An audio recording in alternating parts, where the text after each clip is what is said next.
In most Indian languages, in common usage, the word hatha means being adamant. This is a quality that you will need. Your body says, enough, I've had it. But you're adamant. This is Hatha Yoga.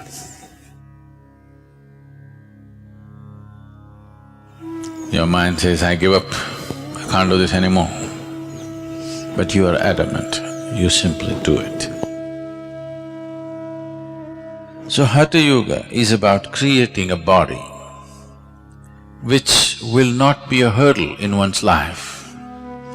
It will become a stepping stone, but not a hurdle, not a roadblock in one's progress of blossoming into his ultimate possibility.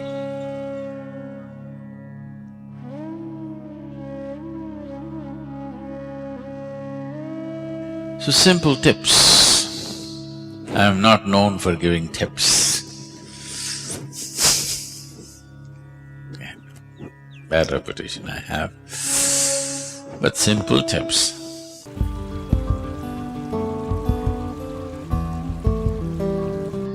In the yogic culture, there was no shower. Bath always meant dip in the river. They always went to the river, dipped, come out and do it. If you do this, your muscles will be good. So, an alternate way of doing it is, usually in our homes, the pail that we use to pour water is this big. At least it has 4 liters of water. If you do this, the whole body, that's it, always… I'm not going to insist on this for the ladies, your hairstyles and everything, but always a bath means the first pail of water is on your head, always. Putting cold water on your body will shift the heat into your brain very rapidly, it should not happen. So this is why those who don't want to wet their hair, at least should take a little bit of cold water and put it… there's a point here, in line with your ears, here. At that point, you put little cold water, immediately you will see a certain cooling happens in the head region. After that, you can have bath with just the body. But otherwise, the first pail of water is over your head, not on your body. So what you do is, you fill the bucket and that's the best way to do it in the morning. The body should be immersed in water, that you're trying to create a simulated dip in the river, okay? At the same time, the whole body should be… at least the skin should be covered in water at the same time, not like this, like this,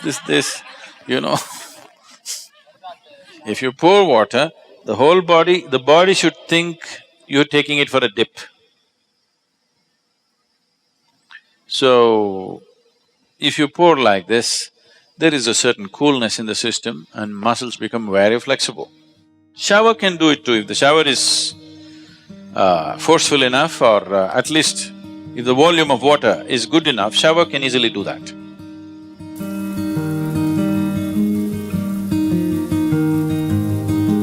It's always best that we use water which is little cooler than the room temperature.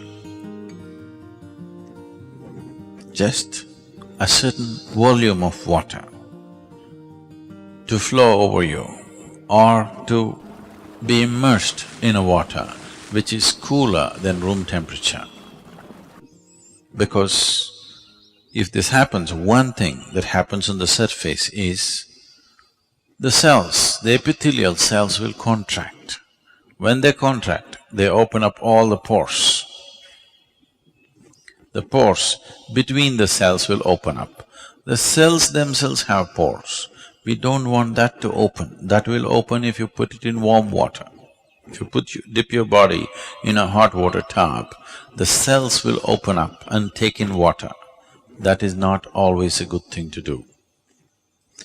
You put the body in cold water, the cells will contract, the in-between spaces will open.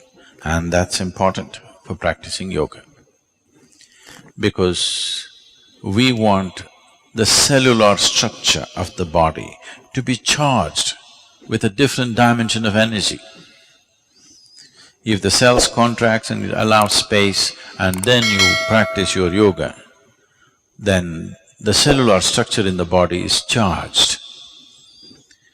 Why one person seems to be far more alive than the other is essentially because of this. And once your cellular structure is charged with energy, it will remain youthful for a very, very long time. When people are thinking, why the old bugger is still not dead, you still feeling like you're 25.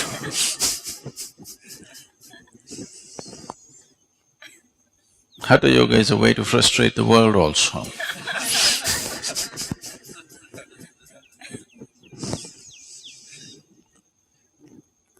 So, water which is cooler than the room temperature, in India, it is in South India at least, it's not so much of a problem, the water is always in that temperature, ideal place. But if you're in a colder country, if you're in a temperate climate, the water may be too cold. That is not good. The water must be, let's say, within 5 to 8 degrees centigrade lower than the room temperature, not more than that.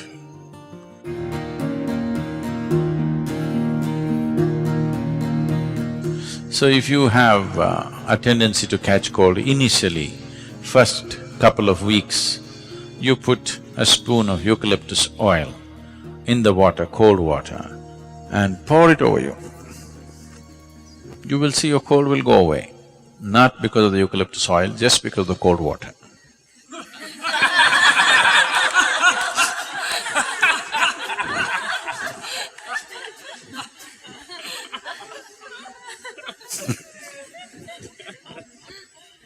If you have an infection and something else where excess mucus is being generated, that needs to be treated differently. But as I said, the water should be just somewhere 5 to 8 degrees below room temperature, not an excessively cold water, no.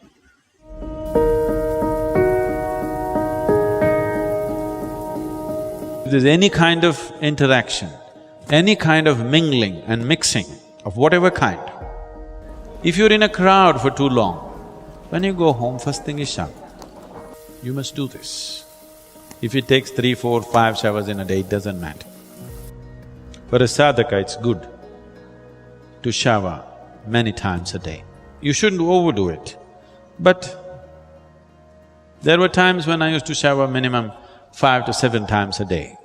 Now it's come down to maybe 2 definitely, sometimes 3. 2 is a must for you. More is good. Any kind of physical contact happens with somebody, a period of more than let's say 6 minutes, if you're even holding somebody's hand, before you do yoga, it's best that you have a shower. This is not a cleansing thing. We are not trying to clean the body, that's not the point. It's not because somebody is impure, you're trying to clean your body. Yoga is a way of organizing your energies into an individual. So if any kind of transaction happen too much, if I come and sit in a program, I'm not even physically touching anybody, if I sit in a program for 2-3 hours, first thing is shower.